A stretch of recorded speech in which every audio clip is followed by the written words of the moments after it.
Hey, everybody, remember that show Malcolm and Eddie? I was thinking that was maybe like in the 90s, Malcolm and Eddie show. So that was Malcolm Jamal Warner, the late Malcolm and Jamal Warner, rest in peace, and Eddie Griffin, the comedian. So they had that show. It ran for a while.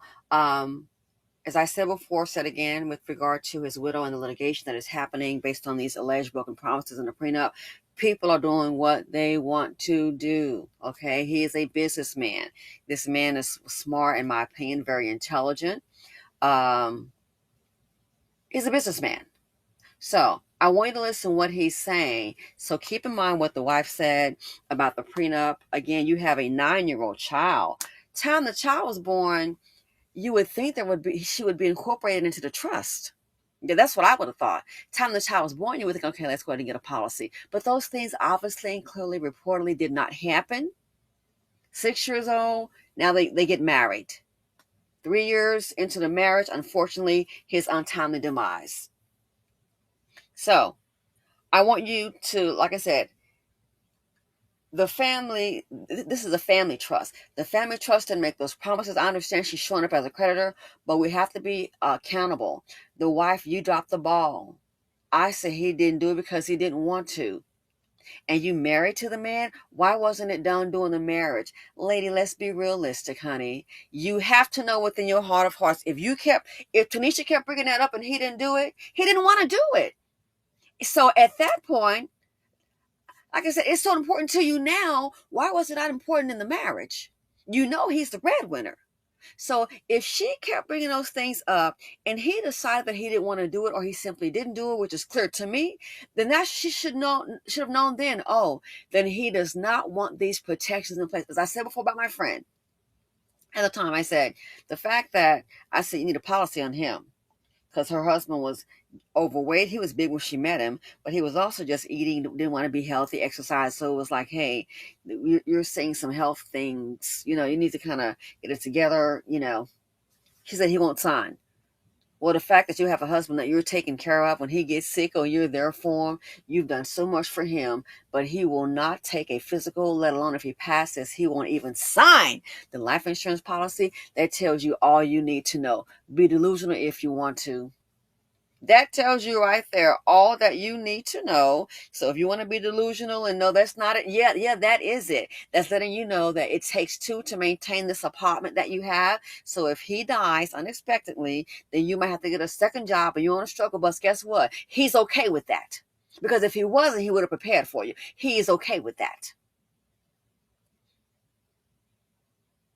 So again, people are doing what they want to do. It wasn't like he became sick and had some kind of dementia and then he got some kind of illness affecting his brain. No. He's lucid. He's okay with you being having a struggle. He's okay with that. And it's best to face it. So with this regard, with Tanisha, if you wanted those things that he promised you and he wouldn't deliver, that should have been your clue. Okay, so Miss PhD, he doesn't want me to have those things. So it is clear that you need to go ahead and one or two things: stay and accept it, or go ahead and be and leave. At least you would have got child support or something. But now it look like you're sitting on a big old nothing, and you didn't stash any kind of money. Maybe she did. That's why maybe she's been living off that money for a year, and now look, it's gone. So that's what I think. I thought I'm like, no, he left her with some kind of money. Now I'm starting to think it wouldn't surprise me at all if this lady is sitting up near broke. So let's listen to this right here. He's definitely about his finances. This right here, think about the family trust. He's definitely about his money. He's a businessman. Here he discusses working with, I believe this is about Malcolm and Eddie, with Eddie Griffin, and how he saw planning things out, even thinking if they hit 100 episodes, guess what? Syndication. This man knows Hollywood. He knows business. Here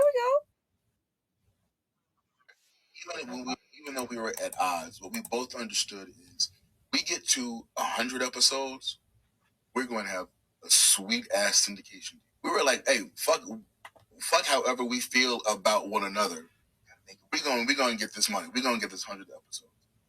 Ultimately, they cut us at 88 because they were tired. They were tired of me fighting with the writers about their writing, and then they were tired of Eddie's shenanigans. Which means whatever. I mean, just Eddie is a nut.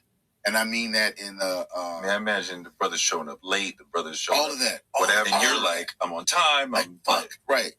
It was a miserable experience. Oh, no. And I have my version.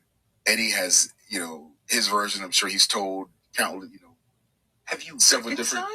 Me and Eddie, we're cool as fuck now. And even though we were at odds, what we both understood is we get to 100 episodes, we're going to have a sweet ass syndication. Did you hear that? Talk about planning. I don't like that picture. Let's kind of move it a little bit. Yeah. Talk about planning.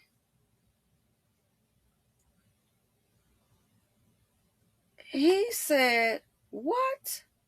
Both understood is we get to 100 episodes, we're going to have a sweet ass syndication. And the syndication is, I understand, you know how you have a show that's on, let's say it's on Paramount Plus. Yeah, let's say it's on Paramount Plus. What the stock is doing? Sorry. Well, Paramount Plus syndication. You're not just on one platform. I think it's when you're on different platforms. So it could be Paramount or Pluto, Netflix, or it could be BT, what have you, Tubi, things like that. So that's syndication, and so of course, doing so, I'm assuming you would get paid not just on one network, but you're on different platforms. Hence, a lot more money. So keep this in mind. People doing what they want to do. Oh, he forgot. People are doing what they want to do. Episodes, we're going to have a sweet ass syndication. We were like, hey, fuck however we feel about one another. That's a business person right there. They can set aside the person. Well, I'm not going to work. Ignorant person doesn't get it. It could be an opportunity. I'm not going to be working with you. No, I'm not, because I don't like you, and I'm not going to be doing. And it's like, why are you sitting up here bickering? Who give a darn? This about business? Let's just be cordial, get the money, let's go. So he clearly made a stance. That there was. He said it was a musical experience, but he also saw the business. Hey, it's a business. It's an opportunity. Syndication. What does that tell you? Thinking ahead. He's not thinking past. I just live by Friday to Friday. This man is thinking ahead. He's planning. So you think by what happened with Tenisha, the wife, you think it's by accident? No, don't be slow. People are doing what they want to do. This man is thinking already on the show. Clearly at this time, it appears to me that he and Eddie, they were like BFF. He said that. He makes it real clear. He's thinking ahead of time. This show, let's get to 100. We're going to syndication. Forget how we feel about each other. What did he say? Let's get this money. So we're going to have a sweet ass syndicate. We get to 100 episodes, we're going to have a sweet ass syndication. We were like, hey, fuck however we feel about one another. We're going to get this money. We're going to get this 100 episodes. Ultimately, they cut us at 88. Because they were tired. They were tired of me fighting with the writers about their writing. And then they were tired of Eddie's shenanigans. Which means whatever. I mean, just Eddie is a nut. And I mean that in the I imagine the brothers showing up late, the brothers showing all up. All of that. Whatever. Wow. You're like, I'm on time. Like, fuck. Right. It was a miserable experience. Oh, no. And I have my version. Eddie has, his version. I'm sure he's told count. I'll go with Malcolm's version. But yeah, so this right here, this man he's a planner. He's a thinker. Slow people that want to just take their money and be all up in the club. Hey, making it rain, bottles and all of that. A lot of them, some may have a trust, but a lot of them probably don't. All about a good time. Hey. You know what I mean? Get some money, just want to run and go spin it.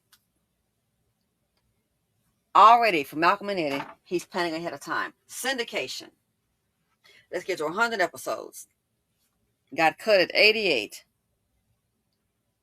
But the fact that he was thinking syndication, that lets you know how this man thinks. His brain, it works fine. He was an intelligent person.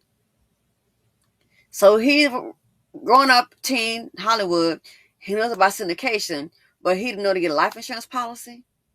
You playing with me, right? He didn't know about how to fulfill those prenuptial that she said he promised her. Sound like to me this man is a planner. Hence the family trust. Family trust, making money. I think they have to file taxes on it. Let me check and see. But this lets you know this man was a planner. He handled his business. So why didn't he give her those things that he promised? It's a reason. It is a reason. People are doing what they want to do. And that's his choice. But as women, you got to look out for yourself. So she can't sit up here and play victim. No, you knew those things weren't given to you. Girl, bye. And now it's on the mother to pick up the slack and hence the litigation. Let me know what you all think. As I said before, why didn't he do those things? It's simple to me. He didn't want to. This man is not slow. He wasn't slow. I already thinking do Malcolm and Ed syndication. Forget how we feel about each other, our differences. Let's get this money. And the fact that he said that lets me know he knew what he was doing. And he made sure that Tenisha, in his death, did not get his money. It made her. It's the reality. Women need to wake up. We want this fairyland. Well, he said he loved a man and woman have been told by men, he loved me. And she's sitting up her homeless with the kids in her car. And he's in a dwelling, house, condo, apartment, sleeping just fine, snoring and what have you. He said he loved me, but why are you and the kids in your car at the homeless shelter? What kind of love is that? So he was about those finances. He was about those finances. He wanted what? Despite how we feel about each other. Let's just cancel the show because I'm an emotional being and I don't make business decisions. I make emotional decisions. I don't like it. I'm going to quit this show. Hell to the no. That's not what he said. Like however we feel about one another. We're going to get this money. We're going to get this 100th episode. And the reason he didn't do allegedly what the prenuptial agreement was promised, he was making sure, whether we like it or not, he was making sure she didn't get his money. And that's why 70% of the assets to his mother, 15% his late father estate, and another 15% to his half sister. And that's why the mama got to clean up the mess. No matter how we feel about each other, one more time, let this sink in. We were like, hey, fuck however we feel about one another. We're going to get this money.